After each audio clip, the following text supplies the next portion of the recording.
Okay, so you are most welcome to today's session. Today's session is mainly targeting the fellows or the colleagues that have been invited for either master's or PhD interviews.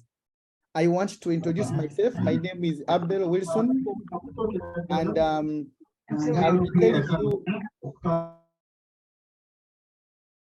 I'll be telling you and also sharing with you some of my experiences, some of the stories I've heard from my colleagues, some of the things I have learned along the way.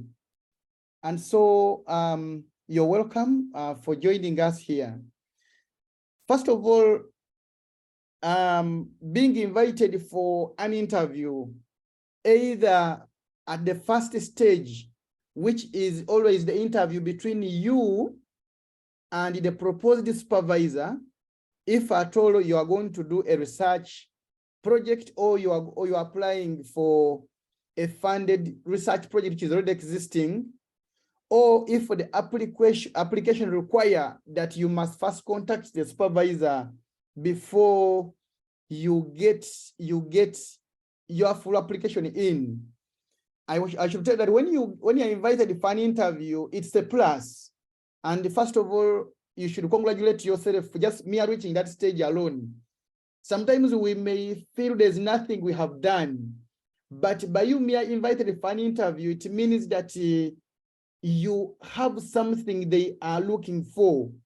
You have something they are interested in.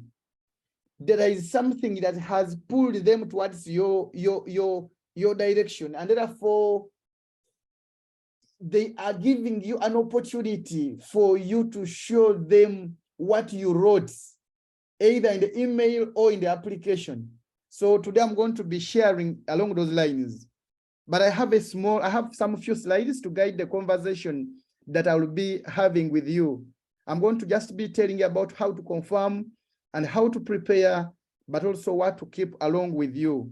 Like I've told you, these interviews can be at the first stage when you are identifying a supervisor. They can be at the second stage for you to get admitted. They can be at the third stage for you to get funding. I just want you to know that they can be at different stages. Now, 5 of you who are on this call who have been invited, you now know what stage yours is. It can be at the first stage of getting the supervisor. It can be at the second stage of getting admitted. It can be at the third stage of getting funding. In Cambridge and other universities, can be at the 4th stage when they have admitted you, when they have given you funding, and they want you to fulfill the condition for English language. Because for Cambridge, if you're from some countries, they will give you a chance. They will have an interview with you to show if you understand English, for them to waive that requirement of the admission or the offer. So it can be at those various stages. The information I'm going to share may not be specifically for each of the stages, but it should be able to help you prepare for any of the stages. Now, whenever you are invited for an interview, it will either be through a telephone call, it may be through an email, which is the most common one nowadays. You will either receive an email inviting you for an interview. It can be a telephone call, it can be an SMS if you are in the Ugandan setting. But for international opportunities, prepare and keep checking and looking out for emails.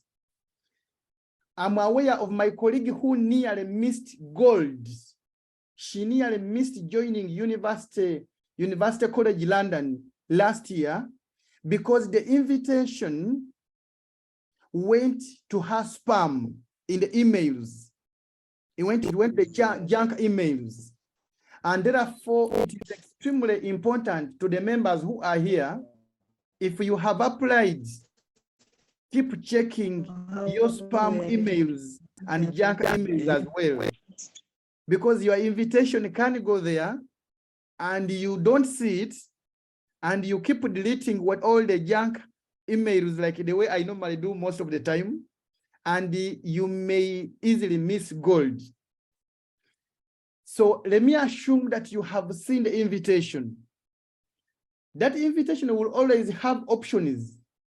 They'll ask they may invite you to confirm which day and which time works for you. They may also ask you which platform works for you. Is it Skype? Is it Zoom? Is it Microsoft Teams? Is it by telephone call? So please, it is extremely important for you to confirm the receipt of the email as the first place. You have to confirm the receipt of the email. Number two, it is important for you to appreciate them for having written to you. Because like I've told you, many people apply, very many, close to thousands and thousands. And if they have received 10,000 CVs and applications, and the one for Irene has stood out, you should thank them for writing it to you. The third thing I want you to do is for you to double check your schedule. It's extremely important for you to double check your schedule before you confirm the time, the platform, or the venue for the interview. In most cases, they will always depend on what you tell them. And therefore, you need to first of all check in your calendar such that you don't allow to be taken by surprise. I just want to share my experience that after my interview, I received an email from University of Cambridge language assessment, and they asked me which day and time works for me and which platform works for me for the interview.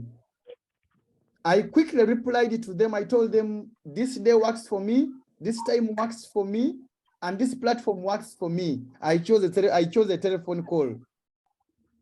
I forgot to capture those dates in my diary. I completely forgot. So I was very busy working. I still remember that day I was traveling from Uganda Virus Research Institute. I was on the express highway. And so I saw a new call, a new number dialing in with the UK code. So when I saw this number dial in, that's how I was able to remember that I have an appointment. Dr. Dan, kindly mute Rita. So when I saw this new number call from UK, I remembered that, oh, I have an appointment. Remember, on the Entebbe Express, you don't park, you don't stop. And I was in a car with other people.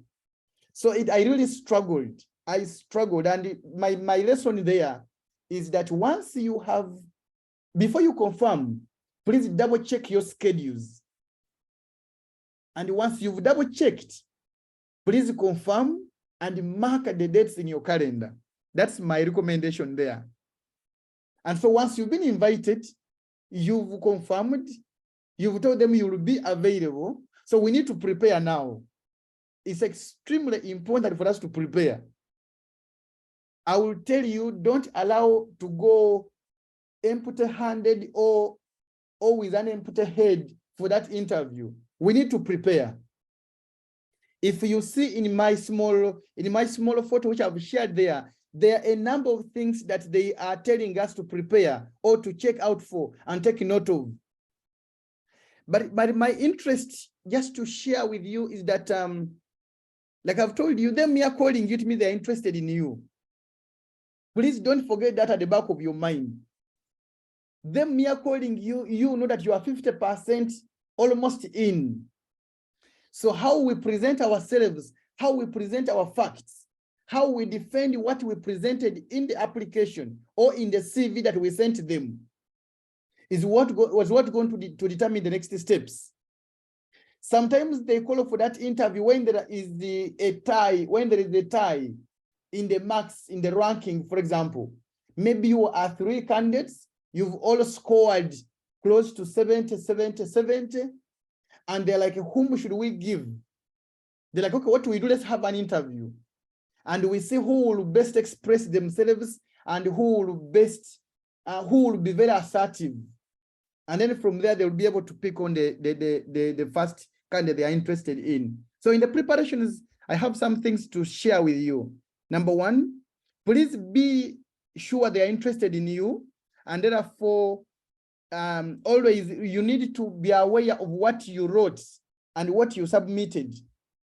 Therefore, it is very important that before you submit your application somewhere, have a record, have a file saved on your laptop or in your folders or printed out.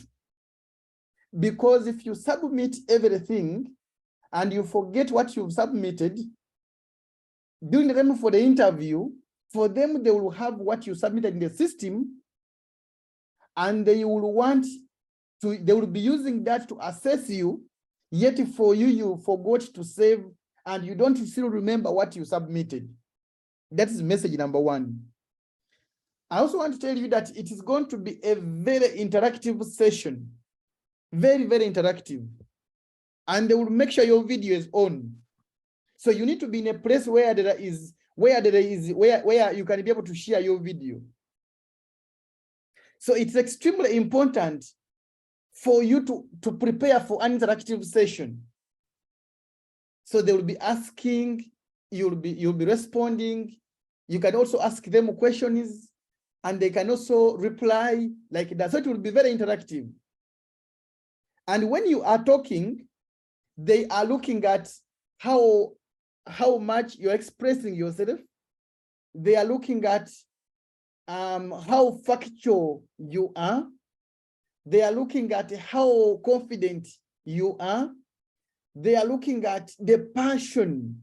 Is it coming from the bottom of your heart, or it is something that you forged from just on top of you are chasing a scholarship, or you are chasing to come from Uganda to UK to maybe you have your family in UK, so your interest was just to come here. This is just a by the target is for you to come to UK. So they will be very curious to see the passion, to see the inner motivation in you for the course or for the project. And should they see something missing, they may not progress with you. Very interesting and very important. Please read about, okay, I should tell you about the timing. It may stretch as much as 1 hour. In most cases, it can be 30, 40, but for PhD, please prepare. It may stretch for close to 1 hour. And for me, I have my personal thinking. It may not be true, but the longer you see these guys tying themselves on you, asking this question after the other, chances are high you are the candidate they are looking for. Chances are extremely high. From my experience so far, the interviews I've gone for and they just ask me for 15, 7 minutes. I normally don't get it. But where I go and they grill me, they grill me, they grill me, they grill me. It is the one which you normally go through. So for me, I think, and I still assert, but my colleagues will also share their views. But where you see they are over-focusing on you, they're asking very many questions, it means there's something they're interested in you. And chances are high you'll get it. So please read about the department, read about the supervisor whom you're going to work with. And if they make a mistake and tell you the people who are going to interview you, read about them as well, such that you can begin preempting what they're likely to ask. Now, when you are talking and when you are preparing, prepare as many examples as you can. It's extremely important to give examples. Don't just do summary. Just give some summary, A, B, C, D, X, Y, Z. Like the way you gave bullets and summaries in your resume or your CV. In the interview, please explain and give examples. And please use recent examples. If possible, use international examples that they also know. So because if you're using a small example in your village, they may not understand the context. So it's good for you to bring the international examples. During my interview, they walked me through the CV. I didn't expect it. I thought they have now read it, so that's okay. They went step by step through my CV. So this guy began by saying, okay, so you are a male. Is that true? I said, yes, I am. So he said, okay, so you're from Uganda. So which part of Uganda do you come from? So the guy continued. So I can see you've worked here and here, but here you worked very short time. Why? So I had to explain. So he's like, but here you said you made these achievements in just 1 year. How were you able to do them? Can you talk more about this? And that comes to the faction, to ensure that the information you put in your CV and in your application should be factual. I should tell you this, because you may never know what may attract their attention in your CV. You may find that what has attracted their attention is a publication that you listed on page 5 of your CV, a publication actually. You may find that you listed a publication whereby you are the third author. And they're like, okay, you're saying you did a study on COVID vaccination. Can you talk about it? And if for example, if it was a gifted authorship, what I mean is that this paper was by Nicholas and Adam. And because Nicholas is a friend to Abel, I told Nicholas, put my name there. And he did Nicholas put your name there. Now you are in the interview, these guys are saying, please talk about that paper there. And remember, by the time you become an author, it means you contributed significantly to the paper. So it is important for you to know, and you may not know what will attract them. For example, in your CV, you may indicate that you did a scientific presentation at Hotel Africana in November 2021. And then they can say, okay, so in that conference, you attended as who? So you need to understand and master what you put in your CV. And that's why when you're invited for the interview, please run to the application portal if possible and download what you put there and begin going through it, because the questions may be around there. And so the most important thing you also want to end for the case of the PhD, please prepare to talk about your research idea. Even if you forget other things you have mentioned, please don't forget that one there. Remember that for MPhil and the PhD in UK and the US and other places, it is mostly by research and for 1 year. So they are interested in people who are very clear on what they are planning to come and do. You must be able to state the problem. You must be able to state the objectives. You must be able to give the methodology you're planning to come and use. And so if you don't know what you're planning to come and work on, chances are high, and I repeat, chances are high you will be dropped at that stage. Something I should also tell you at this stage is that by the time you go for that interview, either for funding, you may have had already a meeting with your supervisor. And your supervisor, if that supervisor is interested in you and is in that meeting, that supervisor will support you in the interview. And that is why it is important for you to correctly and accurately identify the supervisor. We will have another session talking about which supervisor you should go for. So get a supervisor who matches your skills and your interests. And if it is the interview between you and the supervisor, please do it well, because should the supervisor appreciate you, chances are high that supervisor will support you during the interview as well. I still remember in my interview, they asked me a very hard question, which I struggled to answer. Then my supervisor came in and said, so Abel, are you saying that you already have the data on A, B, C, and when you come here, we shall just work on A, B, C, X, Y, Z? I said, yes, yes, yes. I said, yes, yes, yes, yes. But that kind of support is because this guy had interviewed me and he was interested in me as well. So as we conclude, it is important for you to have your documents ready, because they will tell you, for example, in the recent interview I did, they told me, can you present us your passport? So I had to bring the passport and showed them, and they saw it. So please prepare your documents and have them nearby you. Please expect strange questions. They may push you off the game. For example, in the application, you state that you are single. Then this gentleman says, excuse me, Rita, you said you are married and you have 3 children. How are you planning to keep them in Uganda by the time you come for your PhD? So you be ready to know what you stated in the application. Remember, they are also on the fact-finding mission as well. What this person told us, is it true or not? And then lastly is the dress code. That one I won't explain so much.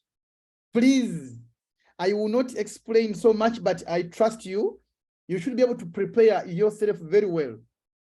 Dr. Dan Musinguzi, who is on the call, told me when I was learning to beginning to prepare for interviews in April 2021, he told me, even when you are going to have the interviews from your home, you dress on the necktie, dress on a shirt, you iron the shirt very well. Please have a necktie on. He told me, please have the necktie on, prepare as if you are going for a physical interview. I know a number of us have gone for job interviews whereby we put on our suit and our coat, which is okay. Dr. Dan told me that even the virtual ones as well, don't go like the way I have come to you guys today with my t-shirt and what. So please have the best clothes on yourself, and please mind the background. Mind the background. Maybe mine is not the best background. Mind the noise in the way where you work. For example, if you are a parent, and you may want to do the interview away from home, I would highly recommend that, because as you are in the middle, your child may come bring for you soda, and if you refuse, the child can pour soda in the laptop, and everything ends there. So that could be my recommendation there. So during the interview, what should you do during the interview? Number 1 is eye contact. Ensure you're focusing on them. Number 2, keep calm.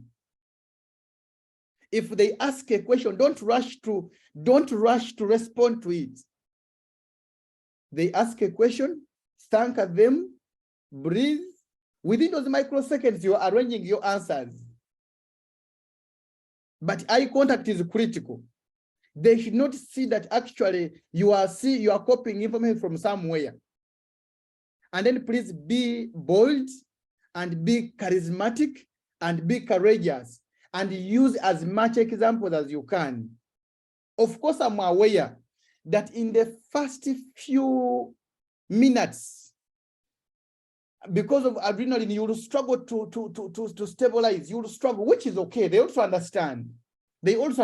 So the first few questions will say, talk about yourself. That question is to help you settle down. They also know. That question is saying, please talk about yourself. That question is to help you settle down. And so please settle down quickly, such that you don't lose time. So the other thing I want to emphasize, that when you are in that meeting there, please demonstrate focus, demonstrate resilience, demonstrate passion for the project. Sorry, please, for the colleagues who are planning to do taught PhDs, I'm focusing so much on the PhD or MPhil by research. You must ensure that you love the course, okay, the topic you're planning to go and work on. And lastly, please, in your explanation, in your examples, in your narrative, be able to show you are willing to go back to your home country and cause change or transformation. In all your talking, make sure you show that actually you are focused, you are passionate, you are resilient, and you are willing to go back and cause transformation in Africa or wherever you come from. As I end my presentation, these are some of the recent questions that I have been picking from my colleagues I've been supporting. Some have been asked from the US, and some have been asked in the UK at University of Manchester. The first question they asked this candidate was, what qualities do you believe one should have to enroll for a PhD? Number two, why do you want to do a PhD? Because I know this question is very fundamental. Nowadays, when people inbox me, I have put aside 4 fundamental questions I normally give them. Whoever contacts me that, please, Abel, help me, I want to apply. I don't ask them I ask them, are you willing to apply? They say yes. I'm like, let's first answer the 4 fundamental questions. I ask them the first question, why do you want to do a PhD or a master's? The second question, I ask them, why do you want to come to this university? The third question, I ask them, why do you want to work on the research topic or research project you are proposing to work on? The fourth question, I ask them, whom do you want to work with in that department, and why do you want to work with that person? Now, I have put those 4 questions as a standard, and I keep telling my people who contact me that please write for me 4 pages of these four questions. Dr. Dan, you can mute that person.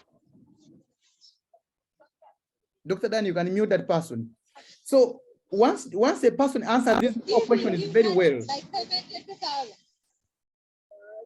Aaron, please help us unmute that person. Okay, Aaron is the host. Okay. Okay, so I normally I've put those 4 questions as a standard. Once my people who contact me are able to answer those 4 questions, I know they can move forward. I can repeat them. I normally ask them, why do you want to do a master's or a PhD? The second question, why do you want to do it in that university you are planning to go and do it from?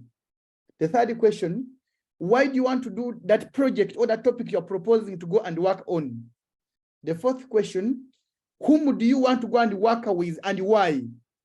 Once I get people to ask who answer those 4 questions well, I know they will be able to move forward with the application quite faster, because I know those 4 questions are the fundamentals for the application process. So this candidate was asked, why do you want to do a PhD? The third question, what are your career plans? And that's why in my first presentation, I said, you must be able to hammer the vision and the areas of interest clearly from the beginning. Once you don't hammer the vision and the areas of interest, you'll get lost. And even when they give you a master's or a PhD and you come to Oxford or Cambridge, when you get here, you'll get swallowed up in so many events and so many activities, and you lose track.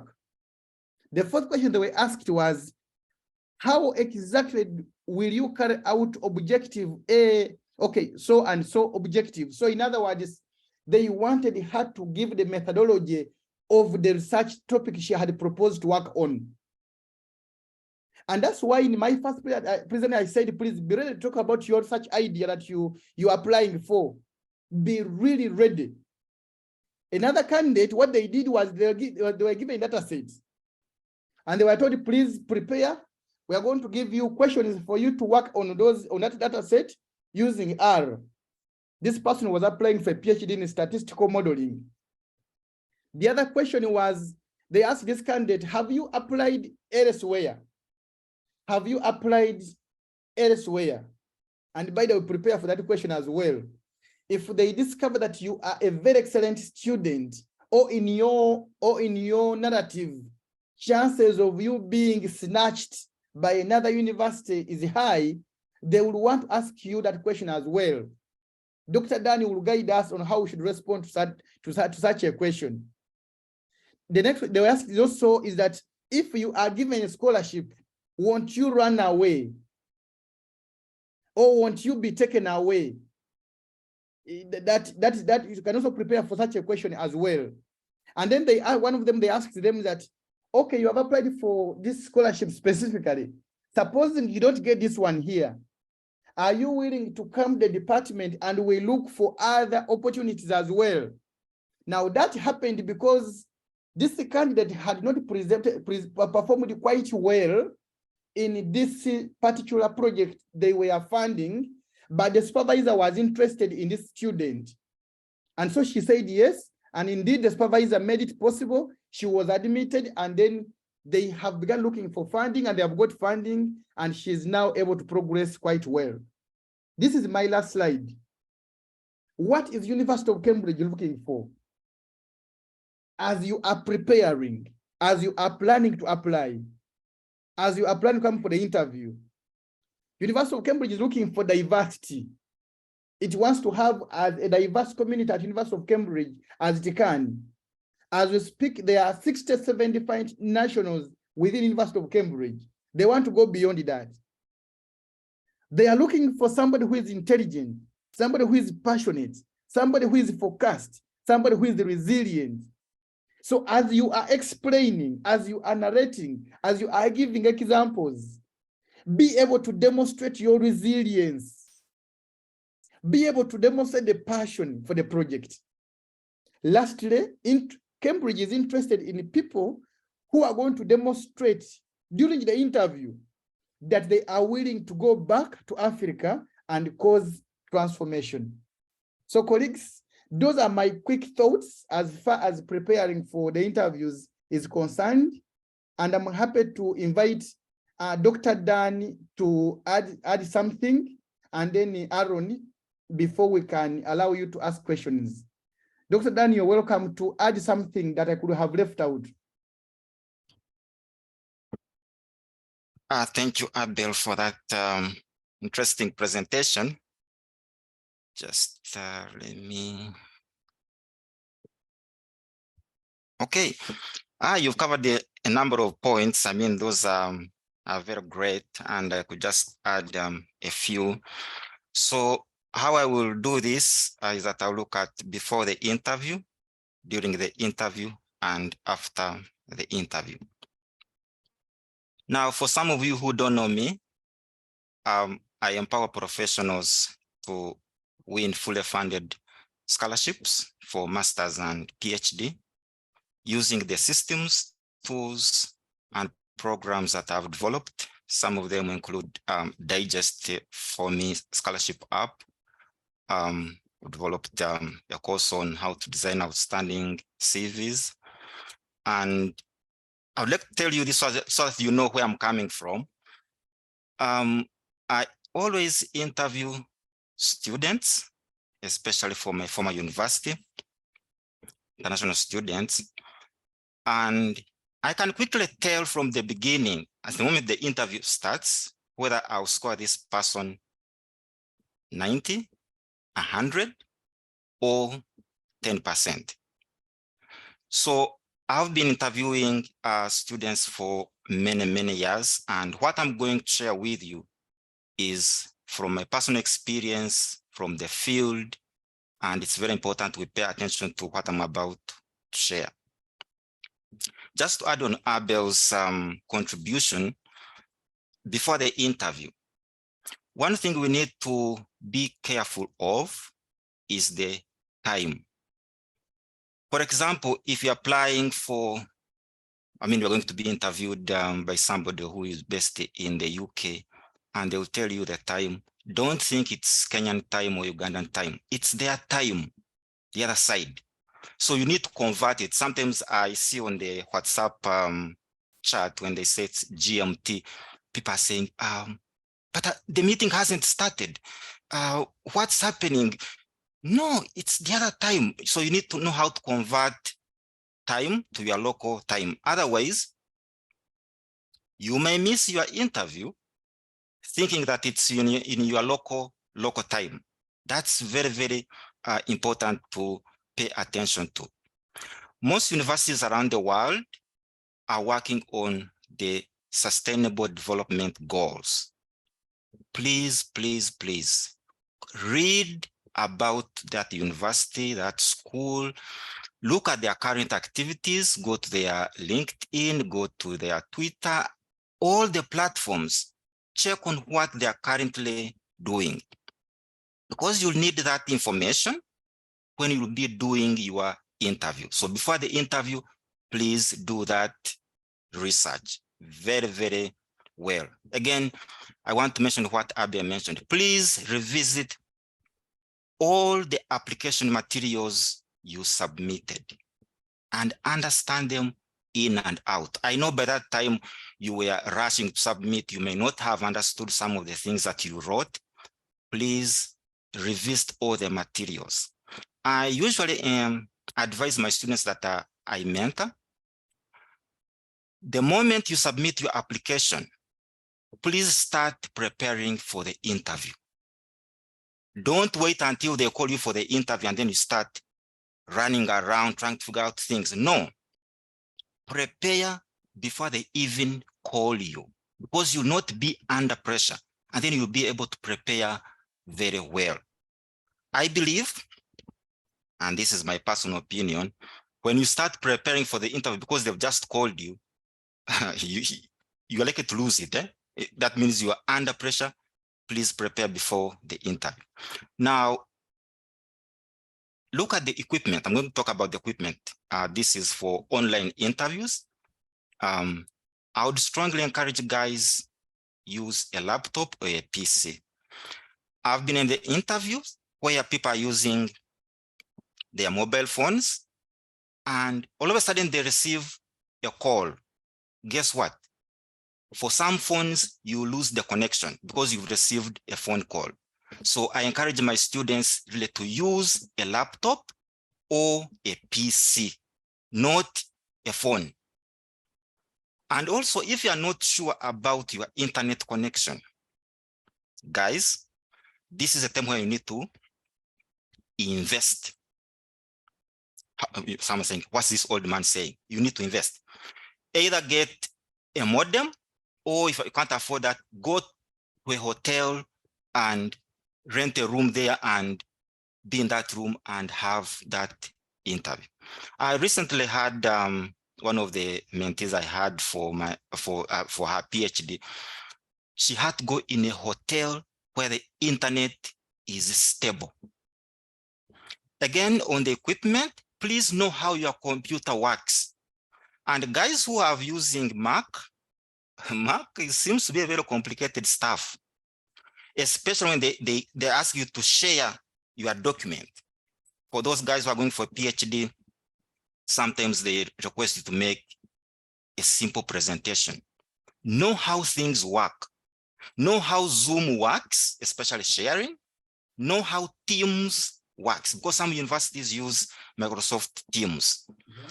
And some people go there and you have done all the preparation, but you don't know how to share that document or that point. It will be a mess. Okay, that's about the equipment. Oh, more about the equipment. Make sure, and this is very, very important, your audio is clear. I mean, if they cannot hear you, then you've lost points. Very, very important. Make your audio is very clear. But before even you go for that interview, have a friend you practice. I believe in practice. Abel will know this one. I used to grill him. Let's have this mock interview. So I grill him.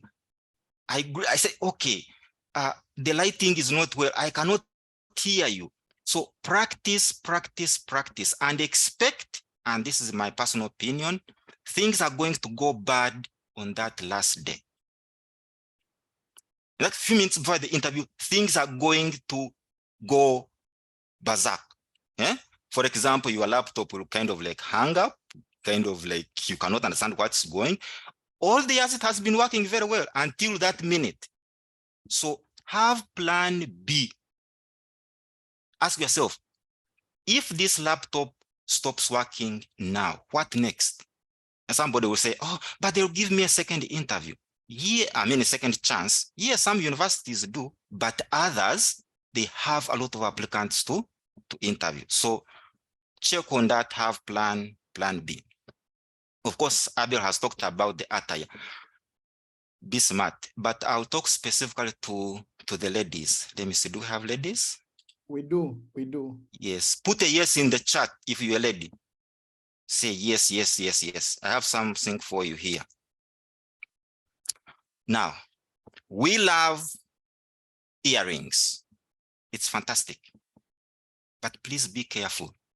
There are these earrings, they are like this, they are like a saucepan, very big like this. Remember, some professors are a little conservative. So when you come with big earrings, this is not a beauty pageant stuff. If you have to wear earrings, please, they should be of moderate size. And also make sure that what covers here around here, you understand what I mean, should be moderate. I interviewed one lady, I don't know what was wrong with her inside thing. She kept pulling like a thing like this because it was going down like this, exposing her breast. So she kept pulling. I was like, did you know that it was going to be like this? And I've interviewed some people, or some ladies, playing with the hair. Always playing with the hair.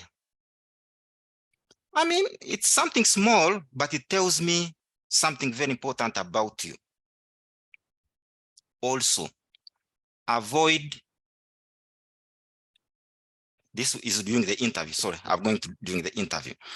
Another thing before the interview, you need to check on, let me see. I think that's 6. I've got some noise in the background. Aaron, Aaron, please help us. Just give me a second. Just give me a second. Okay.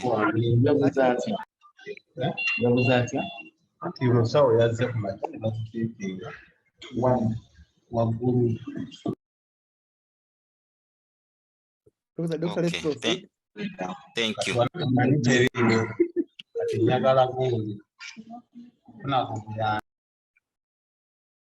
Also, I think this brings me to another point. Understand the standards when you join. Okay, interesting.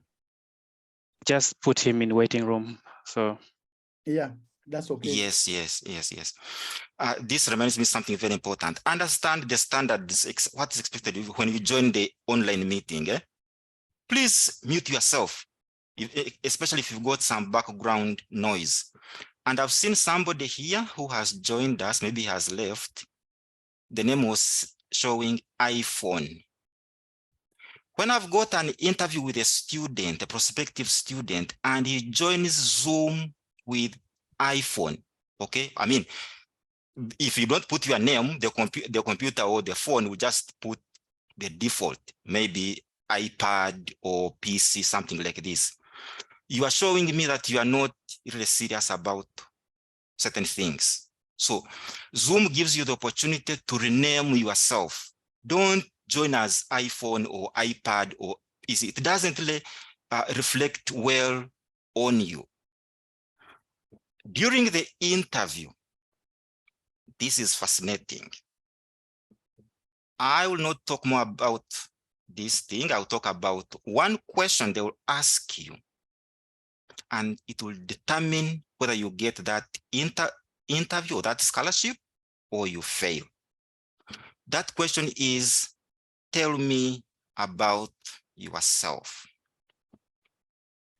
I use this all the time, and you see where people are going completely off what I'm expecting. What am I expecting when I say, tell me about yourself? I'm not looking for your name because I've already seen your CV. I know where you studied. I know the courses you did. I know where you've been working. So repeating that information, really, it's insulting the intelligence of somebody who is interviewing you. And everybody, trust me, 98% of the applicants will answer it that way. My name is so-and-so, I come from Uganda, I studied here in Makerere University, I got the first class, blah, blah, blah, blah, blah, blah, blah. I worked with this company from this year to this year. That information I already know. So why are you wasting my time? So what am I looking for? when I ask, tell me about yourself, I want you to summarize all your entire history or your entire qualification in something that's really interesting. And I'm looking at what contributions are you currently making? Okay. Are you just existing for the sake of existing? Okay. I want to know, what are you bringing to the table? Okay. If I'm about to admit you, I know what contribution will you make to the department? Okay. To the school or to the university? That's what I'm looking for. So how many of you still remember how I introduced myself? Now, when I was about to speak, how did I introduce myself? Does anybody remember? How did I introduce myself? Yes, somebody is putting a hand up. Please, Aaron, help us and unmute that person. Who is that? Let me see. Yes, go ahead and tell me, how did I introduce myself? Yeah, this is the Abdallah Namahanga from Uganda, Busia. You Yes. talked about some application that you have developed that enables us to look into information about scholarships. And you also mentioned your PhD doctor. That's what I can remember. Okay. Nicholas, how did I introduce myself? Yes, you started by mentioning your name and mentioning of what you've done and what you are about to tell us on what is expected of us to focus on during interviews. Okay, that's interesting. Yeah, those are good answers. So when they ask you, tell me about yourself, they want you to indicate what you help people with. Okay, and yeah, I'm going to give you some tips that you can use. Okay, you can start by saying, I help people, I help businesses do X, Y, Z through blah, blah, blah, blah. Okay, then you can mention your name and other things after. So we are not requiring you to give us an entire life history. Remember, you've got few seconds to make that first impression. If you don't do that one, then it's a gone case. I can know, okay, this is the the answering is normal. There's nothing exciting. Okay. Then during the interview, they also ask one interesting question. What are your strengths and weaknesses? For the strength, I'll not talk about that one. That one you can figure it out, it's okay. But what are your weaknesses? Some people say, me, I'll say I work very hard. Don't do that. You're just fooling us. What we want to know is your actual weakness or weaknesses. Okay. We want to know, are you self-aware that you've got some weaknesses? So tell me your weaknesses. But most importantly, I'm going to give you this very important technique. When you've listed your strength, like 4 of them or 5 of them, don't give me your weaknesses. Give me only one. Even if they say it's in plural, weaknesses, give me one and tell me, what are you currently doing to overcome that weakness? For example, I could tell you my strength, blah, blah, blah, but I say my weakness is I struggle with presentations. Just I've made up that thing. Then tell me, I would say, currently I'm getting involved in more public speaking engagements. Okay, watching YouTube videos on how to present well. Okay, and add this, guys, say, by this date or by July this year, I hope to have overcome this weakness. And when I overcome this weakness, I plan to start maybe a program to help people who are currently struggling with the same challenge or the same weakness. This shows me that you are self-aware, you know the actual weakness you're struggling with, but you are not seated there waiting for it to kill you. You are working so that you can overcome it. And when you overcome it through your experience, you are able to help other people. You can say, I'll start a YouTube channel to help people overcome this and this and this. Another thing that I would like to mention, I think I've been talking a lot. I prefer people to ask me questions than me telling them everything. When the interview is done, what do?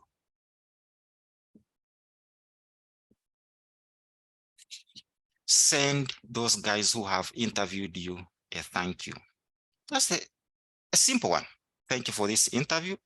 I look forward to hearing from you. Done. Of course, the subject of scholarship interviews is very deep. We cannot just exhaust it within just a few minutes. I'm just giving you just a few highlights that can really help us to start the discussion. But if you've got more questions, I'm here, you can ask me, especially after Aaron has added some contribution. Back to you, Abel. And thank you so much for very brilliant contributions. Thank you so much. I was taking notes, Dr. Dan. I was adding in my presentation. Aaron, you're welcome to make a comment as well. Thank you, Abel, and thank you, Dan. I am in a train, so I hope you can hear me clearly. I don't want to take a lot of time. I want to leave space for questions, and I know Dan and Abel have expertly expressed their opinions, and I think I don't want to water their strong points down, but I just want to add maybe just a few observations. One would be the issues of that day, how you should look during that interview day. One, if I'm talking to someone and I want them to come to my department, I'm a professor at maybe Cambridge or Oxford, then I expect that day, the person I'm going to work with is someone who is open-minded and willing, is open to ideas. So during that day of interview, I'm going to test that. So when you're going for an interview, like I'm going to interview you, you should act as that one is like your best day in life, like you're having everything, you're in your best moments and you're smiling, you're not putting on a gloomy face, frowning, or all these kind of things. And like we were talking here, and some people were just still unmuted and they were making noise. So during that, beware of your background noise, and please do not, when you're speaking and when you're talking, be in a place which is quite quiet and with good lighting so that people can see you. Even if you have weak internet, I know some people will be having weak internet connection or anything from where they are, but make sure the first 5 minutes or the first 20 minutes of your interview, your camera is on, because I know some of you have received a lot of help from others to write your personal statement, to write your CVs, and to write everything. So they want to put a face to someone who is on the other side, like they have your personal statement, they have your CV there. So if they can't see someone, then they will say, okay, maybe this other person is impersonating. There's no way, in my experience, there's no way that you can get that admission without you turning your video on for the first minutes, at least for the first 10 or 5 minutes, so that they know the person they're speaking to. And again, underscoring what Dan and Abel probably have stated strongly, is knowing everything that you've written there word by word and giving examples, like Abel said before, local and global examples that shows that you passion for something and your knowledge, your intellectual ability to reason and to clearly articulate what your research or what you're going. Be prepared for all that. And there's always one thing I tell people is that tend to be open-minded when you're going there for interviews. Abel has shown you some of the few questions that they ask, or even Dan has given you some tips. Most of these interviews, and I've attended many and I have interviewed some people as well in my career. So nowadays it tends to be more conversational, because if I have a set of questions that I ask people, and then they tend to prepare for them that what are your weaknesses and what are your strengths. People tend to prepare about those questions. But some of these interviews, sometimes, like someone was saying, I think Abel, that they went through his CV asking anything that he has put there and asking him to defend. So they tend to be kind of conversational, asking anything. They tell you to expound more. Most MPhil interviews are normally 20 to 30 minutes. They cannot exceed, normally, from my experience, they can never exceed 30 minutes. So in that short time, you should impress them. You should be able to recover. So I know in the first means, like when you start, you can be nervous, something can happen, anything, just something to disorganize you, or they can ask you a question that will knock you out of your feet. But after answering the first question, maybe wrong or anything happened, you should be able to recover immediately by saying, so if, for example, they ask me, what are your career goals? And then I said, okay, I want to be a teacher, yet I want to be a researcher, and I cannot defend my career goal of being a teacher after, then I will settle down. I will not rush to say, to stop people who are interviewing me, but I will just say, okay, I will leave them to ask more questions. Then I can refer them back to say, okay, I know I said my career goals and this, but I will also want to do this and this. So that is kind of like recovery. So be able to recover. And if you misfire a question, don't think that, oh, no, this is, and you just like break down completely, but always be able to recover from this from these maybe shortcomings or something that has gone wrong. And then another tip that would be is just like Dan was saying, at the end of your interview, don't forget to thank them, and be quite positive and be optimistic, and say, I look forward to joining you. I look forward to this course. And again, you can add more statements there when they ask you to say, okay, do you have any questions for us? Then you say, my question is this and this. For example, you ask a question that is related to most cases. In some cases, they give you the names of people who are going to interview you. So make sure you also read their research areas and read what they do, so that if you're asking a question, and also ask a question that is quite reasonable and quite objective. Don't just ask any question that, so when will I hear from you? No. Nowadays, people tend to move away from that questions, but you ask something specific from the course. So let's say your course is to do, let's say, MPhil in biological sciences, and you want to venture into research. Say you want to research on cancer biology, and then your question should be kind of related to that I want to research the immunology of cancer. Right after this question, do I have that opportunity to decide on what I want to do at Cambridge or what I want to do at Oxford?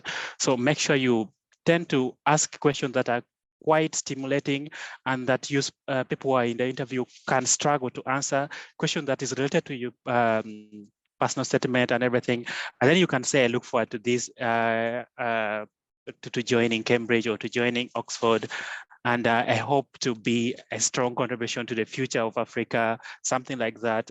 And just make sure that your concluding statements and all your statements are strong. I don't want to take a lot of time, but I think what Abel and Dan said before, you should really take it and make sure you, again, be open-minded, expect anything during that day, and be prepared. Read. It's always good. Just like if you're traveling somewhere, if you carry your COVID certificate, your passport, and hepatitis B, all that vaccinations, and they don't ask for it, you're fine. But if you don't carry some of them and then they ask for it, yeah, so it's just like interviews. So if you read widely and they don't ask any of that, then that's okay. But if you just read something small, and then again they ask you other things, then you completely knocks you off. So thanks. I will be happy to take more questions as well, but I think Abel and Dan really did great jobs. Thank you. And thank you so much, Aaron. Aaron, I know you are in the train, and I'm happy for that commitment that even when you're in the train, you're going to travel, you can still squeeze time and speak to us. If you can make me a host again, such that when the train sets off, I shouldn't lose you with the admin rights. But It's thank actually, you so much for the additions. I've taken note, and I'm also learning and learning. You know, learning does not end. I also wanted to tell colleagues something. One of the candidates last week was told in her presentation, she presented the topic she's going to work on very, very well. Then they told, but she had cited this paper.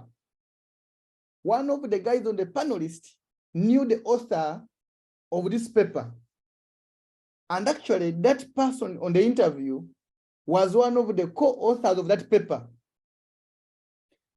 Unfortunately, during the interview preparation, they didn't disclose for us the people who are going to be in the interview. So they got in. So this candidate did not know the people who are in the interview. So this panelist was interested to see if this candidate has read that paper actually. So she was asked, can you talk about that paper? Can you talk about that paper which you've cited in your project? She had not prepared enough, according to her, how she testifies, that she had not prepared enough. So that's something I just want to highlight to colleagues as well, that as you prepare, you need it, as you're citing a paper, please have information about it as well. Or if you have ever co-authored a paper, please have information about it as well. So we have spoken a lot. Let's give you a chance to ask questions. Let's give you a chance to ask questions, and then we can respond to them. And please, you can use the chat, and let me see if we can if I've tried to answer Ignatius' question. Ignatius said, I was asked what my greatest accomplishment was. Daniel has answered that in the interview last year. What advice would you offer in answering that question? What my greatest accomplishment was? And that's what Daniel has overemphasized. What are you currently doing to support or to serve humanity? What are you currently doing to serve humanity? What are you doing for other people? How many people has it impacted? How many people has it reached? That is your greatest accomplishment. I went for another interview in 2020. They asked me, okay, we have seen you've done A, B, C, D in your CV. You tell us which one do you think is the most impactful? I said this one. Then they asked me, why do you think this one is the most impactful? So I explained why I thought was most impactful. And I got that fellowship, which I had applied for. So Ignatius, thank you for raising that question. Jude says, during my application, I did not mention a potential supervisor, MPhil, for Cambridge. However, I discovered that one of my two interviewers has research works that synchronizes with my interest. Do I need to read the work of the other interviewer that is not related to my research interest? The answer is yes. And I know, Judy, because your stage is that they are trying to make a decision to admit you. And so if you perform well, they will now name that one supervisor in your offer letter.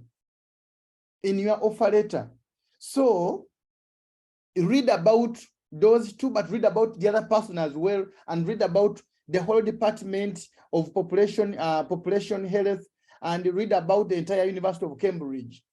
Like, just want to emphasize what my colleagues have said. It may be just a conversation. For example, Jude, you've done a lot of work on antimicrobial resistance. This guy can just begin by saying, in the recent antimicrobial resistance week, we observed ABCD in South Africa. What would be your take on that? We observed ABCD in South Africa. What would be your take on that? So they can kickstart the conversation in that way. And please be ready. It can be in a simple way, and it keeps building on. It keeps building on. What Aaron has overemphasized and done is that what you answer in the first place leads to the next question. What you answer in the next question leads to the other question. So you don't want to get into a corner where you can't easily come out. There is something that normally amuses Dan. Let me share with you as well. It normally makes Dan laugh like nothing. So I go for an interview to do COVID-19 modeling at one of the universities in the UK. They are interested, they are looking for somebody with a strong mathematical background, somebody who had done either statistics at master's or mathematics at master's or undergrad level. I had not done anything with that. But in my application, I was very strong. They told us to prepare 3 slides to come and talk about the idea we are planning to come and do. In my 3 slides, the first slide, which was the intro slide, I put a person coughing.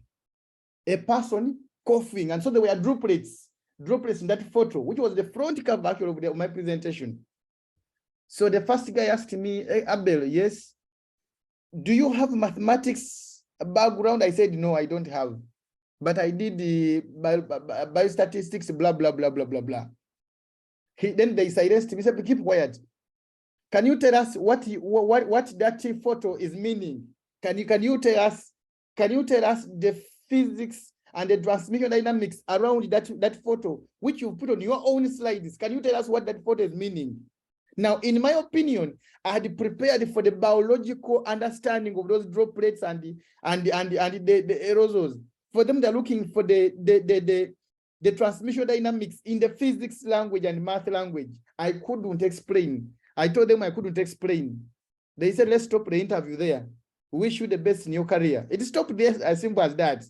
So don't allow to get into a corner that you can't easily come out. I got myself into that corner with that photo, and I couldn't defend the photo very well. Yeah. So let's get another question. Abel, can I add something on? Yes. On presentations, especially for those guys going for a PhD and also masters by research. I believe each one of us, we've got a specific field or topic that we're interested in. Please understand the key theories, concepts, or models in your area of, or that you are proposing to do.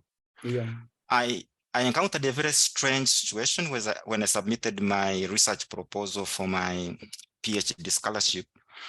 They came back to me, they said, you have missed this model. It's called social exchange theory. Could you please put it in? I didn't know why they were asking me to do that. Little did I know that the topic I was proposing to research on for my PhD about communities living around protected areas or national parks, there is a very big theory called social exchange theory. And the guy who advanced or proposed this theory was at the university where I was applying to do my PhD at the Hong Kong Polytechnic University.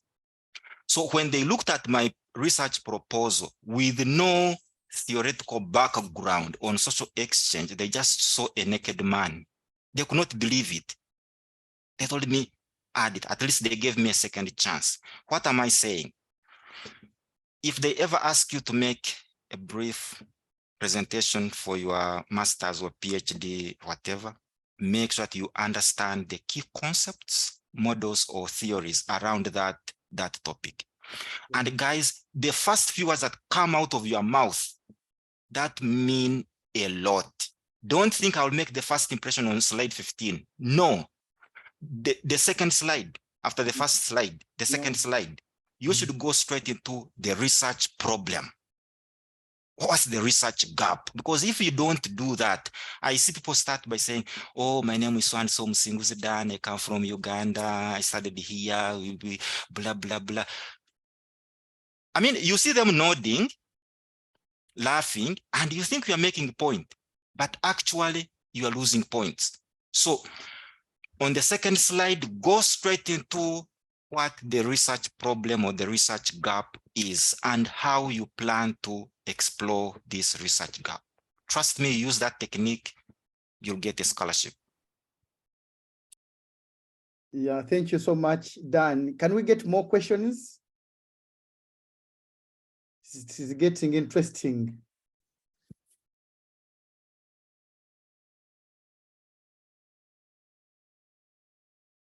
Okay, so if we don't have more, wish you the very best as you prepare for those who are going to be, who are yet to get feedback for what you applied for.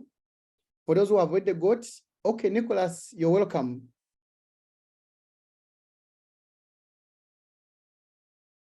Nicholas, you're welcome.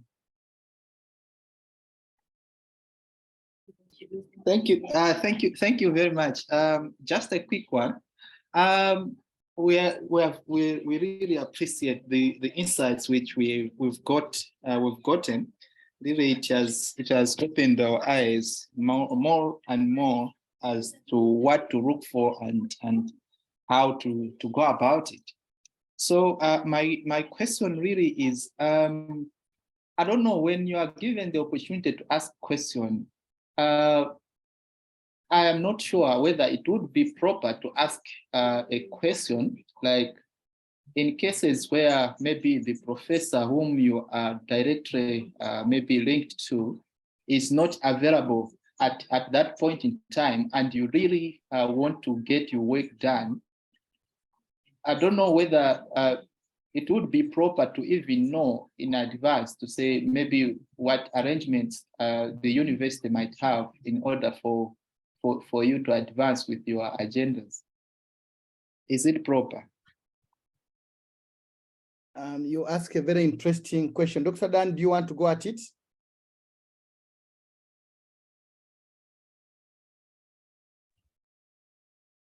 I don't know whether I got the question right. You are asking if the research supervisor is not available? Yeah, on the panel, And you want to ask about? Yes. So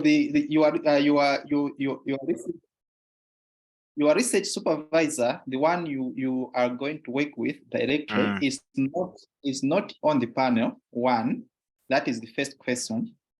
The second question, supposedly you've been given opportunity to go and study, and it happens sometimes to say maybe the professor is not available, maybe to mentoring you the way you would have wanted the mentorship to go. I don't know whether it would be proper to ask the panelist in that case to say in order to understand whether as a university or as a department there is a provision on how this student might be assisted. I think by the time they are calling you, they've called you for that interview. I think they've got already a plan on how the whole thing will go. Maybe you can try to ask, but to me, I think if they've already called you for the interview, they already know the plan. Even if the supervisor is not available, maybe there is another person who can mentor you, something like that. But usually for some universities, if the supervisor is not available, they may not take students in that area. They would rather take students in other areas where supervisors are available. And they would usually, I mean, that also should be your homework. If they say it's not available and you can see his email there on the system. In fact, most universities that are very good, they've got the contacts of all supervisors. Maybe it would be better to email him and say, oh, I see you are not available. I got information you're not available. When will you be available? Something like this. I think it depends. Yeah. I hope I'm making sense. Yeah, you've made a lot of sense. Thank you so much. And then Namahanga is asking, thank you for the presentation. I'm Abdul Namahanga, a new member here. Please differentiate for me between research master from masters, like a master's of public health. I'm applying for master's scholarship. Okay, so Abraham, Abdallah, the as you go to international universities, you realize that most of the work they do is by research, and then the offer or the award can be Masters of Public Health, but when it was by research, that's what we mean. So in other words, international universities take research very, very seriously.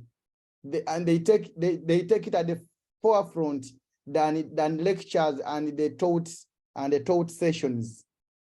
Yeah. Then to what extent am I expected to know about the work of my prospective supervisor?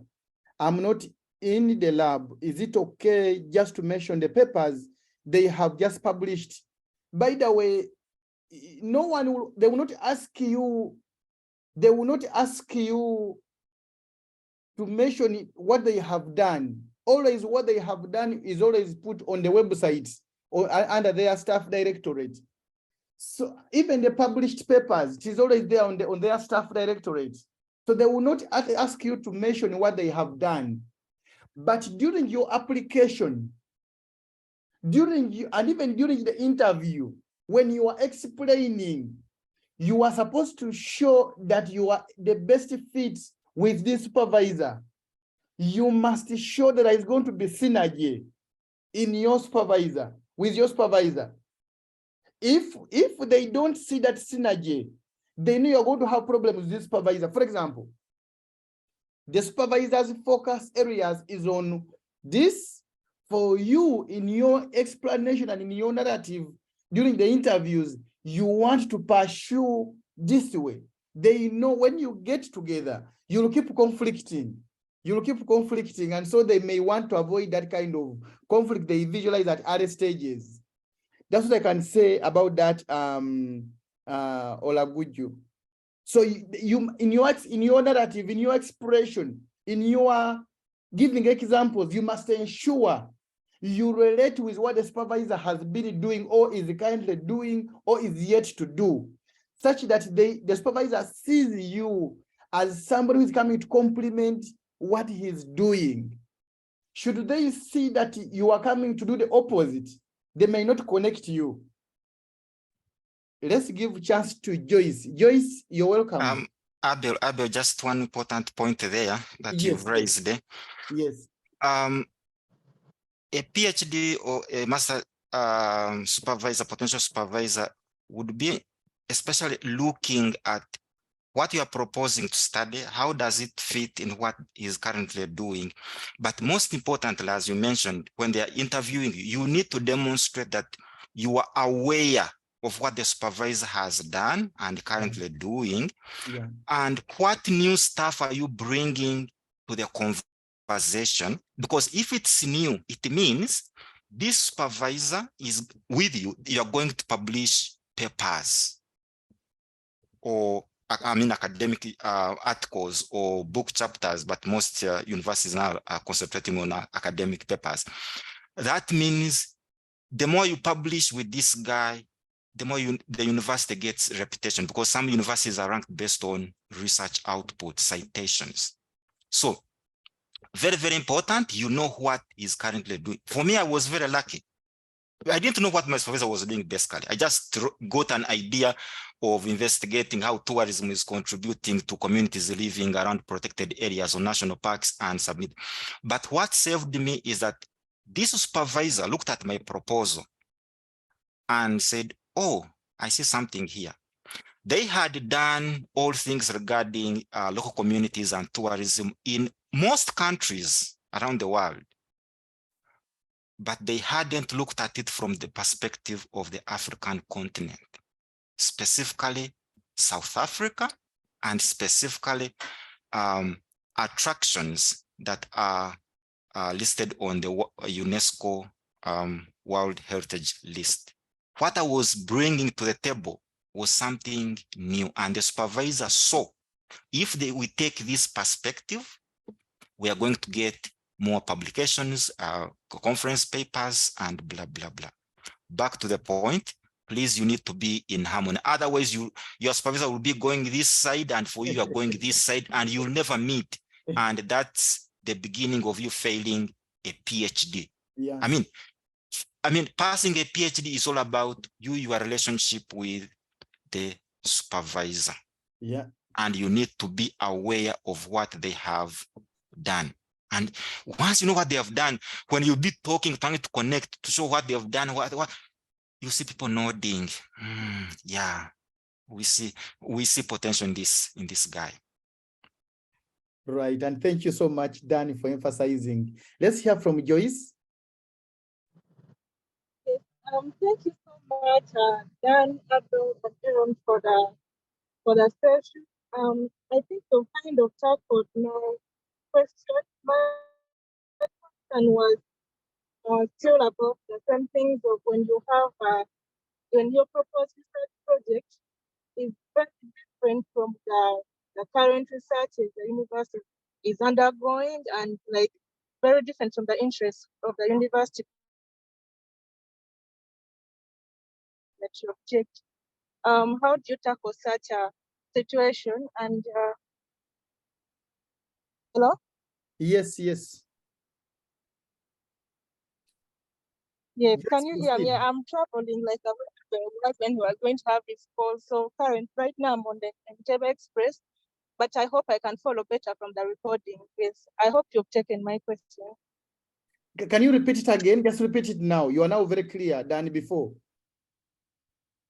Yes, I was saying you've kind of tackled my concern. My concern was still about the same things of when your proposed research project is very different from the current researches already already being undertaken in the university, or is also very different from the interest and the cause that the university has, but you've been taken in an interview. How do you tackle such a situation? Okay. That normally happens for master's programs mostly. For example, in your application, you proposed I would like to work with so and so, but in your offer, you realize that they have allocated you supervisor this. Now, the first point to do is that when you report, the first meeting you'll have with this supervisor, you will agree together where to focus. The supervisor normally will know where funds are. They may say, okay, we would go by what you're planning to do, but that would call you to go back to Uganda for data collection. Yet we don't have money for data collection to go in Uganda, but we can tackle a related thing here in the UK, and we have funding under the UK here. So let's do this one. You get the skills and the transferable skills that you are looking for. Then we can always do other projects in Uganda. That's one thing I have seen very common. However, for PhD, it is very rare. Maybe Danny will say something. It's very rare that you are connecting to a supervisor who is doing very different things with what you're planning to do. I should tell you that for me, that's a ready signal already. As long as the supervisor is doing this and you're proposing to do this, but this supervisor has accepted to take you on, I think that's a red flag. Dan, what do you think there? That's a very interesting question and a very sensitive one. Yeah. I'll look at it this way. Let me start from the beginning. When we write proposals for PhD admission, trust me, that proposal or that topic might change a lot. Along the way, yeah. Along the way, like what I submitted. When I was done with my PhD and I looked at what I submitted, I felt ashamed.